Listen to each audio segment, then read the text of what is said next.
Plastic மூடியில் விசையாழி. Hi குட்டீஸ், என்ன பார்க்குறீங்க? இவங்க என்ன ஊதுறாங்கன்னு தானே? பார்க்க வித்தியாசமா இருக்குன்னு தானே நினைக்கிறீங்க? ஆமா, இது விசில் தான். ஆனா வெறும் ஸ்ட்ரா வச்சு செஞ்ச விசில்.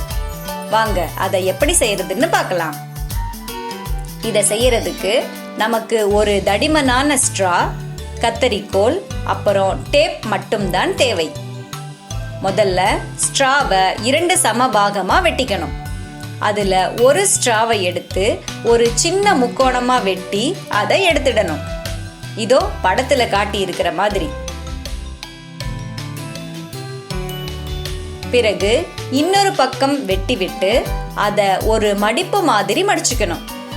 பிறகு இன்னொரு ஸ்ட்ராவோட நடுவுல ஒரு வட்ட வடிவ துளைய போடணும். இப்போ இந்த 2 ஸ்ட்ராவும் ரெடி ஆகிடுச்சு விசில் செய்ய. அடுத்து வட்டமா உள்ள துளைக்கு பக்கத்துல முதல் ஸ்ட்ராவோட வெட்டப்பட்ட வி வடிவ அமைப்பை வைக்கணும். பிறகு அந்த மடிப்பை 2வது ஸ்ட்ராவோட ஒட்டர டேப் வச்சு ஒட்டிடணும்.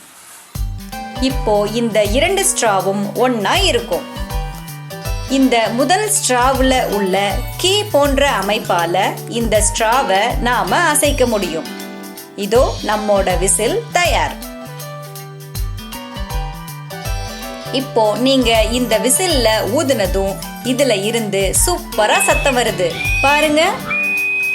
காத்து அந்த வட்ட துளையில பட்டதும் அது அதிர்ந்து விசில் சத்தம் வருது. இந்த மூங்கில் விசில்ல என்ன பாக்குறீங்க? நாம செஞ்ச அதே ஸ்ட்ரா விசில் அமைப்பு தான்.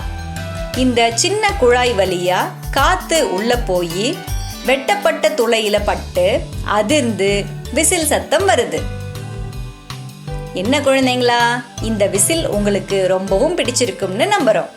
நீங்களும் இதே மாதிரி விசில் செஞ்சு உங்க நண்பர்களோட சேர்ந்து இந்த பசங்களை மாதிரி விளையாடுங்க. இதுக்கு என்ன காரணம்னு பார்க்கலாம். ஸ்ட்ரா வழியாக செல்லும் காற்று அதிர்வுறும் போது ஒலியை தோற்றுவிக்கிறது.